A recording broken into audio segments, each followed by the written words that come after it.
Welcome back, Ma, for the third session. I hope who has raised that particular doubt are available back here. So let's try to again understand it in a clear-cut manner. So we came to know that whenever we are trying to extend a class, all the qualities of that particular class which we are extending will get copied into our class which we have extended. Okay, now this A has got all the qualities of the thread class. So A has become a thread class now. A has basically become a thread class. So inside thread, I have got a method called as run, which will specify what is the task to be done in the thread. Now, what is the task to be performed by the thread? So I want to customize that one. I want to perform my own task. So I am specifying what is to be done in the for by the A thread. So I am writing the run method and I have just closed that particular class. Now I have to create an object of this particular class A so as to create my own thread, right? So I am creating an object of my own class A called as THR1. And once I have created my own object of class A, once this object is created, actually we have created a thread in practical terms. And what is to be done by the thread? We have specified in the run method. And in order to start the running of this particular method, in order to start its execution, we have to make a call to the method called as start. We have to make a call to the method called as start. This first procedure is very simple. Second way of creation of thread is by implementing an interface. That interface name is runnable. That interface name is what? Runnable. And whatever is to be done by a thread should be specified in a special function called as run. Should be specified in a special function called as run, which is declared in runnable interface. Now, what I'm doing is I'm trying to implement the runnable interface, which was having a declaration for run method. And since it is an interface, I have to define what is the run method now. Because in interface, what will happen? We'll just specify the syntax of the run method. We'll not specify its body, right? So we have to specify the body of that particular method run here in this class A. But we have not acquired any qualities of the thread in it. We have just implemented runnable, which is not actually a thread. This runnable is an interface which is containing one method, and that method name is run. Due to that only we are trying to implement it. Okay. Now we are trying to implement run method and we are trying to give its body, whatever definition we wanted to do, what we wanted the thread to implement, we have mentioned there. After that, once we have finished our class definition, what we have to do is we have to create an object of this class so that it comes into existence. But do remember, still it has not got any properties of thread inside it. It has not got properties of thread. So once I create an object of this A class called as my object, now to make this my object as a thread, what I have to do is I have to pass this my object to a constructor, predefined class called as thread. Constructor of a predefined class called as thread. This is an extra thing apart from the previous procedure. Here, now as usual, you have created a thread now, THR1, but have you started the thread? No. In order to start it, you have to write thr1.start. So these are the two ways in which you create a thread. To replicate the same, I have written here one single program for both the methods, for using extends for thread class and for implementing the runnable interface. So I have taken one class A which extends thread class and defined some function to be performed in the run, some activity to be performed in run. What we are doing, for 10 times we are printing child thread. We are printing what? Child thread, because we know that there is another thread called as main thread. Whenever any program starts execution, the main function will be associated with the main thread. So I'm thinking that main thread is my parent thread. So whatever new thread I'm going to create is going to become a child thread for me. Just a message I'm printing, that's all. Okay. 10 times I want it to get printed. So that's all in my class now. So next what I have to do, I have to take another class in which I have to create a public static void main, and I have to create an object of this one, a class, which we wanted to make it as a thread class now. Once T object has been created, I have to make a start of that particular thread.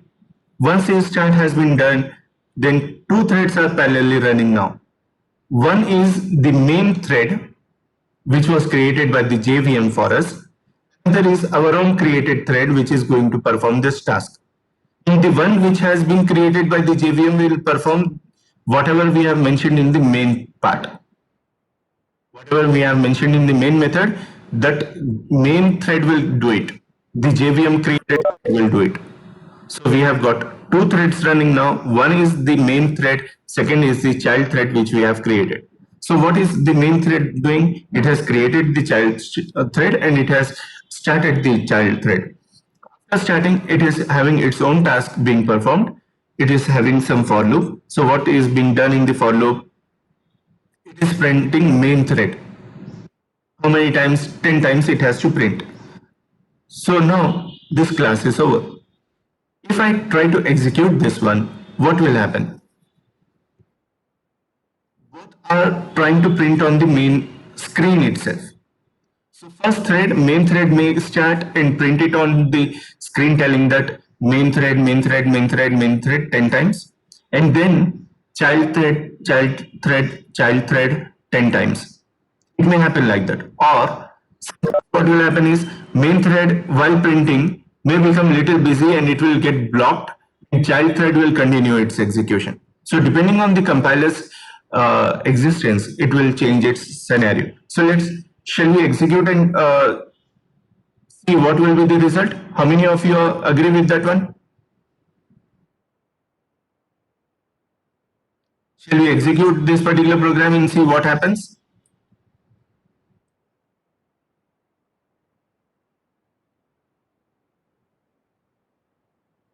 Okay, fine. Many are saying yes. So let's get back to our Java programs folder. Let's create a notepad file here.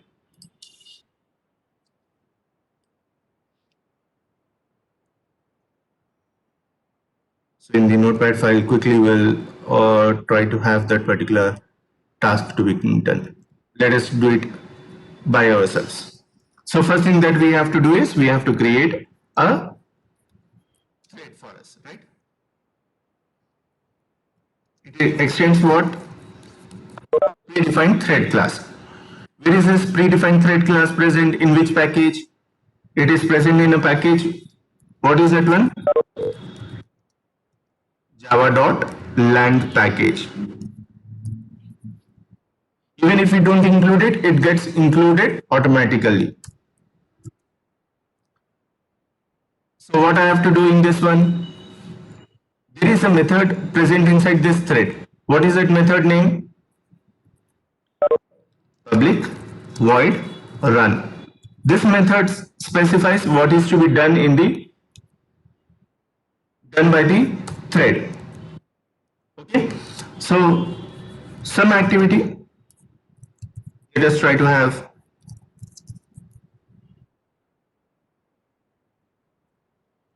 something which we just learned.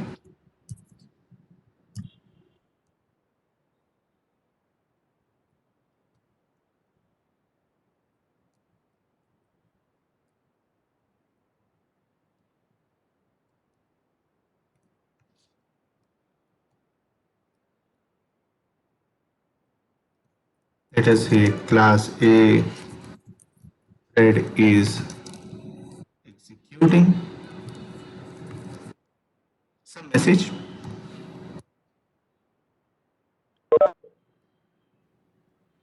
it will print 10 times, right? That's all I wanted to do in this particular part.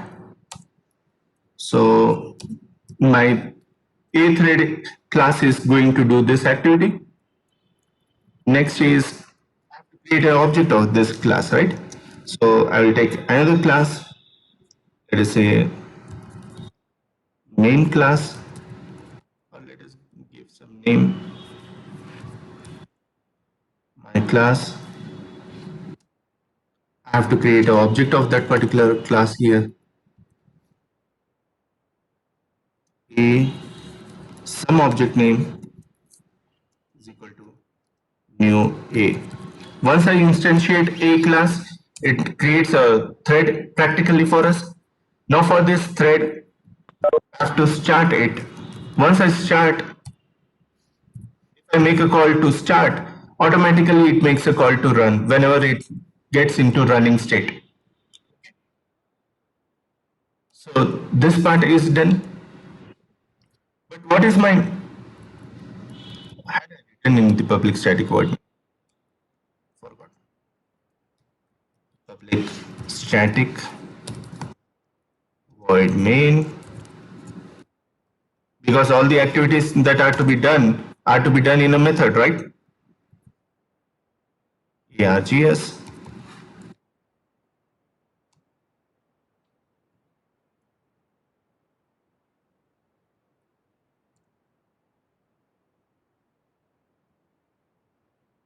Fine. But in the main method, what are the tasks that I am trying to do? I'm performing only creation of a child thread, right? So let's try to execute this one. So I have to save it with the same name as that of the main class. So I'm just copying it.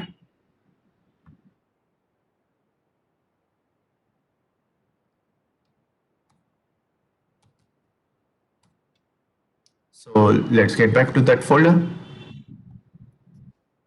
Let's invoke CMD because we wanted to have our Java compiler, Java C. What was our class?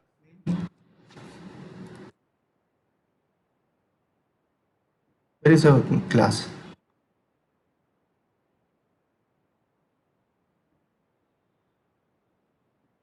What happened? Where it got saved up?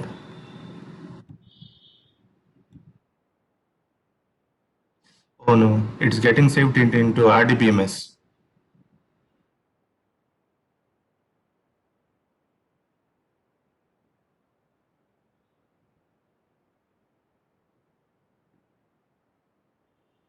Fine, it has not got saved into proper directory. Let's try to check. Has it been present? Yes, it is present here. Now let's try to compile it. My class.java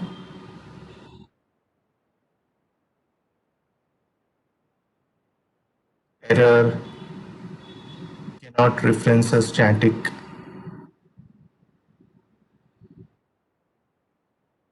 non-static method start cannot be referenced. Okay. So when we made a mistake,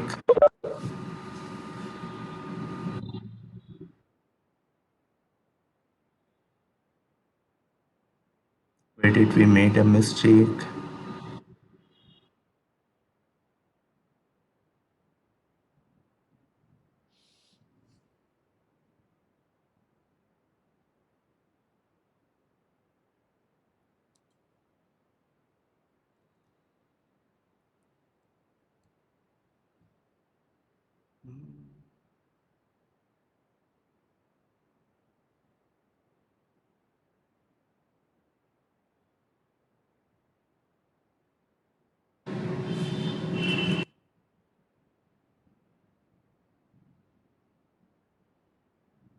Let's try with this one.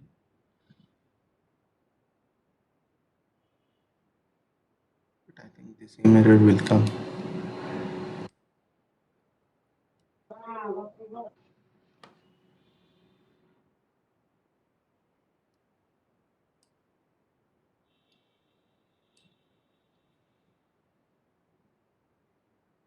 I don't think it will work.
Okay, got it executed now. So let it be a little bit looking a little clumsy.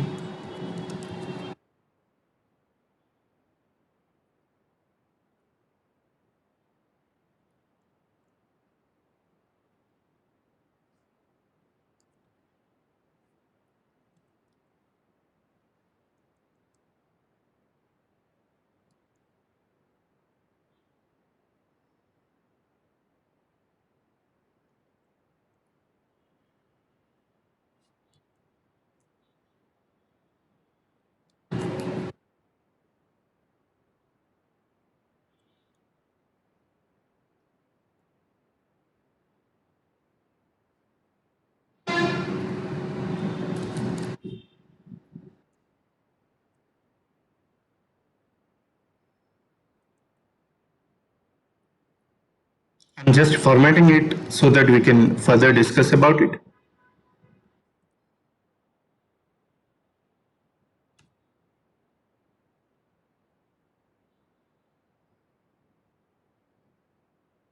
Let us try to see, will the same error occur here again?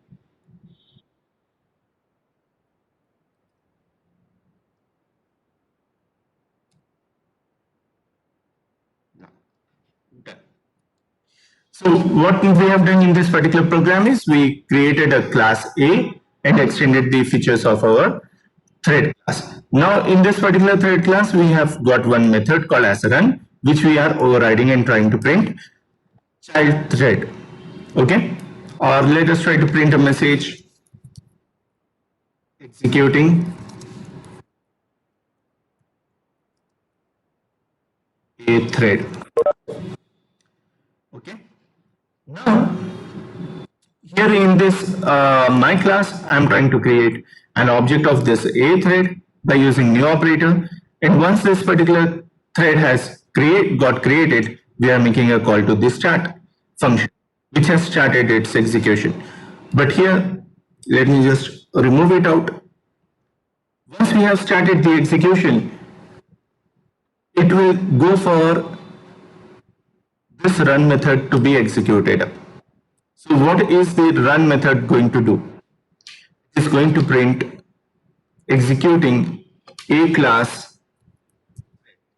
How many times will it execute? 10 times. But have we called the run method?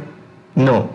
It got called automatically whenever we call a start method. Start itself will make a call to the run method. So what is start method? Where have we defined it? It is already a predefined method for the thread class. It is a predefined method for what class? Thread class. So let's compile it. Compilation is over. Let us recompile it back again and try to execute it now. Java my class dot class is not needed. Can you see 10 times it has printed executing a class thread, executing a class thread. Now let's get back for more information about this program. Here there were two threads. One is the main thread. Second is a thread which is running this run method. Okay. The main thread which is just creating an object of the A class thread and starting that particular class, starting that particular thread. So this thread is going to perform the run method and it is going to print this particular part. Now suppose main thread has got its own functionality to be executed. Let us say it has got something to be performed, something like this to be performed. Then what will happen? Both the threads are running simultaneously, right? If both the threads are running simultaneously, one may get a more priority, one may get less priority. So let's try to save it and try to see what will happen now. We compile it. No errors. Fine. Let's re-execute.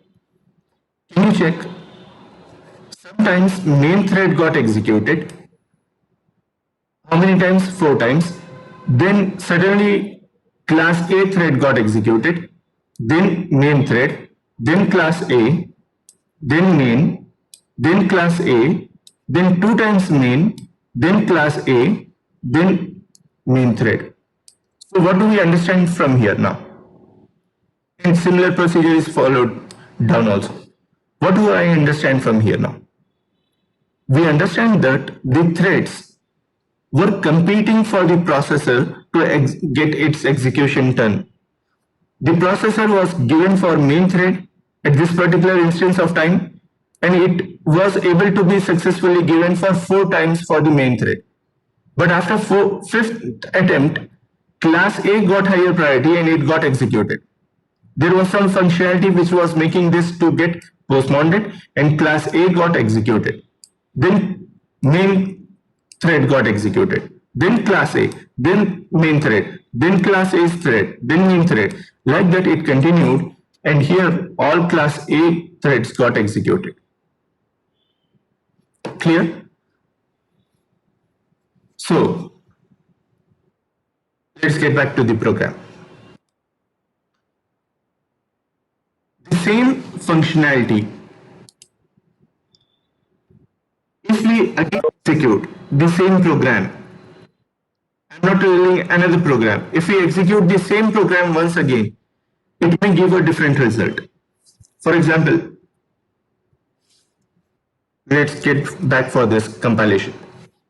Again, I am executing the same program. Earlier, what happened? Class A was lastly executed how many times? 4, 5, 6. Let us see this one. 1, 2, 3, 4, 5, 6, 7 times main method got executed lastly. And if I execute it, again it may give a different result. Again if I execute it, again it will give a different result. Or it may give the same result also. It depends. So what do we understand? The shuffling of the threads are continuously going on by the processor, and it is happening simultaneously. Clear? So these threads, if they are not controlled used or synchronized, if they are not synchronized properly, they may give inconsistent result. They may give inconsistent result. Do understand this part. Okay. So that was by using the thread class. Now one program I have kept for using implements interface. The same logic, nothing else, nothing has changed. Same logic. Do practice this part. Now, what is the difference between extends and implements? Whatever we have discussed, I have kept back in the theoretical points. So, do go through these theoretical points. They are again a very good interview question. Back to you. Now, what are the methods like start, run, current thread that are available in the thread class? There is one more method called as stop. There is one more method called as get name, set name, which we can use for setting the name, sleep, which we can use to block a particular thread for a specific amount of time. That time will be specified in milliseconds. Okay. Get priority, getting to know what is the priority of the thread. If multiple threads are there, there should be some priority for their execution purpose, right? That priority should be known to us. If I want to change the priority of a particular thread and make it as high priority or low priority, then I will use set priority. Then if I want to make a thread to wait, not just for one specific amount of time, I want to make it to wait unless and until it is notified that yes, the processor is free now, you can come and execute by calling a notify method. Unless and until that notify method is called, I want this thread to wait. So wait is the method. I want other threads to come and execute, then my thread will finish off my execution. Suppose I have done with some part of my execution, and now I want all other threads to finish, then I will execute my remaining part. If I want that thing, then I will make a call to join function, which will notify to all the waiting threads that one of the thread is asking you to join the execution, Once you have finished, then this thread will continue further with its execution. Then isAlive tests whether a thread is still is alive or not. Has it gone into dead state or not? So for each of the methods, I've kept one program. Please go through them. They are not compulsory, but previous two programs are compulsory. These two programs are compulsory. Specifically, the first one. Specifically, the one which was used for implementation using extends keyword. Okay. Now for each of the methods, I have kept one program which you can easily understand. I need not even spell out what we are doing there.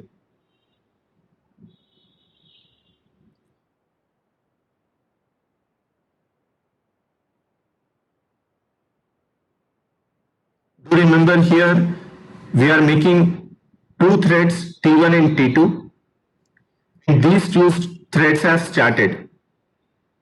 These two threads have started.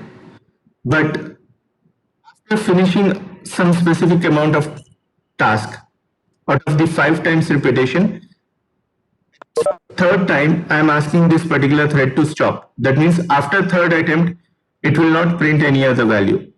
It will not print thread 2 plus j value. More than 3, it will not print. Similarly here, for I is equal to 2, I am saying stop. That means thread 1 will print 0 and 1 only. Thread 1 will print 0 and 1 only. Thread 2 will print 0, 1, 2. At the third attempt, it will stop. It will become dead. Like that yield, I have kept the theoretical point for you and as well as program. Programs are not mandatory now. Just for your understanding sake. So join, again I have kept it. Do remember, the thread which was currently running will make a call to the other threads to come and join that execution. Once the other threads have finished with their task, then only the remaining part will be continued by the original thread, which has called for the join.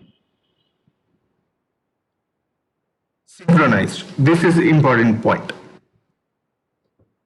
Synchronization is the capability to control how the multiple threads are going to share a particular resource. Resource in the sense, we have just seen that there were child thread and main thread which were trying to compete on the monitor. So monitor here becomes a shared thread, shared resource among the main thread and the child thread. Clear? So if you wanted to control that particular sharing mechanism such that one will use it at a given moment of time, the other will do it once the first one has finished. Or one after the other, they have to use it. Not one is using it for 5 times, then another for 10 times. It should not happen like that. So if you wanted to have the synchronization among the threads, then you will use a concept called as synchronized. You will use a concept called as synchronized. This synchronized is not a function, basically. Synchronized is not a function. It's a block of code.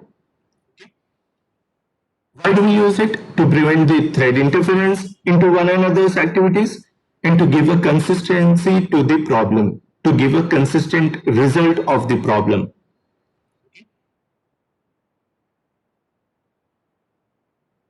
So let's try to see. Synchronized method is used to lock an object for any shared resource. Let us try to see what is the synchronization here. Without synchronization, I have written a program here. So what is this program doing is, it is creating a class B as a thread and it is trying to print for 5 times thread.current thread. What is the current thread it will print? It is taking what is the current name, whatever is the current name of the thread plus the iteration number, how many times it got executed. That is being printed. Okay. Now, here in the object creation part, we have created an object of B class, which is actually a thread now for us. I'm also creating one more thread called as T1 using that B itself. Now for T1, I'm setting the name as T1 equal to, and I'm starting it. I'm having one more thread of T2's nature, or sorry, B's nature, T2, and I'm setting its name as T2. And I'm starting it now. So how many threads are there? T1 is one thread, another thread is T2. One of the threads name is T1, another thread's name is T2. So whenever it executes this block of code multiple times, what will happen is sometimes T1 may get executed for, let us say out of 5, 4 times. T2 will get executed for 1 time, and then T1 for 1 more time, then T2 for 4 times. So sometimes it may happen that T1 will execute for 2 times, then T2 will get executed for 3 times, then T1 for 3 times, then T2 for 3 times. So inconsistency will be there in the result. Instead of that, if I use synchronized, if I keep this block of code which was commonly shared by 2 threads, I keep it into a synchronized this. This is a block name, synchronized with a this pointer, synchronized with a this pointer. This syntax should be remembered. So this block of code was printing on the screen, right? So if I keep this block of code inside synchronized, only one thread can execute it at a given moment of time. Once a thread has finished execution, another thread will be given a chance to execute it. So you can see the result. T1 has first started, so it has given full access unless and until it has finished all its result. Whereas after T1 has finished, T2 got started and it has got the chance to execute till it finished its task. So by keeping this block of code, which was trying to keep the data on the screen, which was being shared among T1 and T2, into a block called as synchronized, we have actually made the threads to get executed one after the other. Basic point. Let us try to see the previous result without synchronized part. You can see T1 got executed for 2 times, then T2, then T1, then T2, then T1, then T2, like that it happened. Whereas when we used a synchronized block, it has made it to get executed dedicatedly for the first thread first time and then for the second thread. Okay. Now wait, notify and notify all. In simple terms, wait will make a thread to wait unless and until it is notified that yes, the no other thread is waiting in the runnable or running state, you can come and get your execution done. So wait is that particular method which will make a particular thread to wait for some amount of unknown time. Why I'm telling unknown time? Because I don't know how many threads are there in the running and runnable state. Once the running and runnable state threads are finished, then this thread which was made to be waited will come into its execution. Okay? We can even notify the waiting thread to come for the execution by using a method called as notify. But suppose if there is only one thread in the waiting part, then I can say notify. But if there are multiple threads in the blocked state, then I will say notify all. And whichever thread is having some priority, it will get first executed, then the remaining will get executed. Okay? So the same theoretical points have been kept over here. You can go through them. We use notify, what is the difference between notify and notify all, that I have kept here. And here, as a bigger diagram for the thread model, those who are very interested, I have kept a bigger explanatory diagram. But I suggest you to please go through the first block diagram which I have explained to you. Now, exception handling, this part we will start inshallah after lunch. And Here onwards, the concept is very easy. It's not as difficult as that of the threading concept.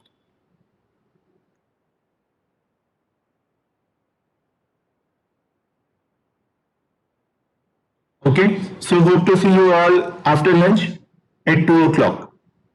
If you have got any doubt, you can still ask me here.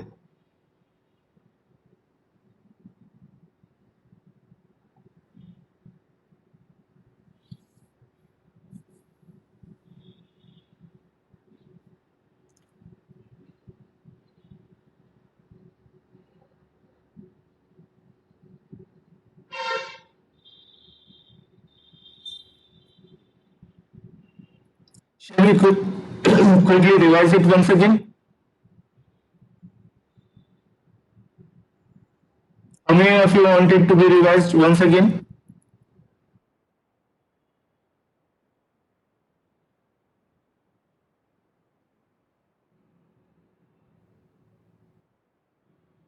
Akhil says yes.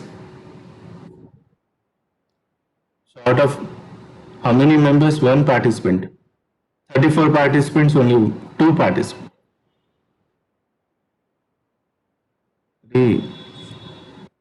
Okay, now it will get increased, huh? Within 5 minutes, we will try to recap what we have learned in the shortest possible manner. We wanted to discuss about threads concept in the morning session, so we have discussed about these topics there. Inter-thread communication is with regard to the synchronized block. Do remember this part. Then from sources of errors and so on, we'll discuss after lunch. So we came to know that there are two ways of doing multitasking. One is by using the number of processes to be increased up. Another is by using multi-threading. So in case of process, what is exactly a process? It's a simple part.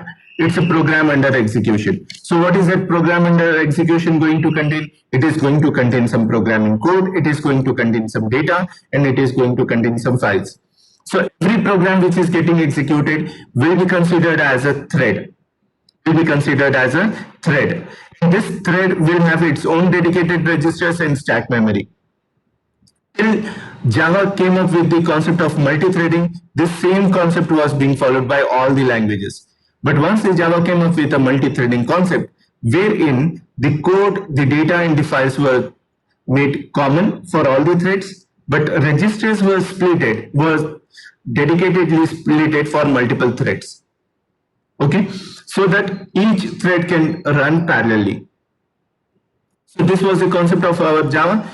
Now, with the multitasking in our mind, we wanted to know where we can use multitasking or where exactly the thread mechanism can be used. It can be used in games where multiple persons can be treated as multiple threads.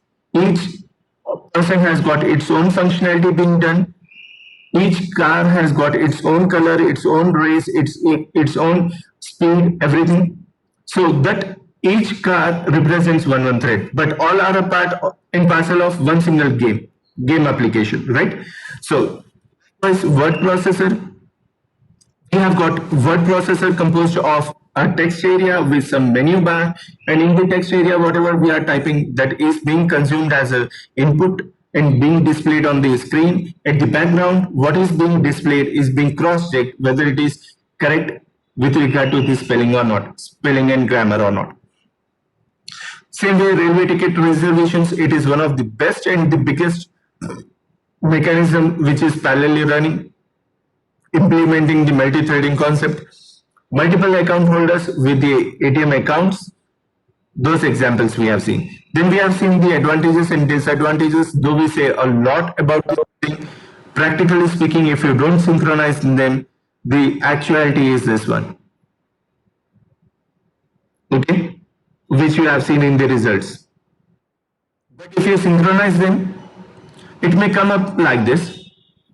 But the problem is, here there is only one dish. In reality, there is only one dish. If one of the dog has finished its part of eating, then the second dog can come and eat it. Getting my point? So, if you have got multiple dishes, then this multi-threading concept is beautiful. If you have got only one dish, it may create a lot of trouble for us. So what is a thread? What is the process? We have discussed in detail. We have come to know that a process and a thread differences, how do they share the memory, all those concepts we have seen. Then how do we create a thread? We have talked about what is a thread in Java. A thread in Java may be a thread class practically, or any piece of code which is currently running by the JVM. Both are called as thread.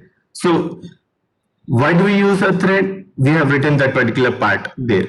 Then in case of threads, there are two ways of creation of threads. One is by inheriting thread class, second is by implementing the runnable interface.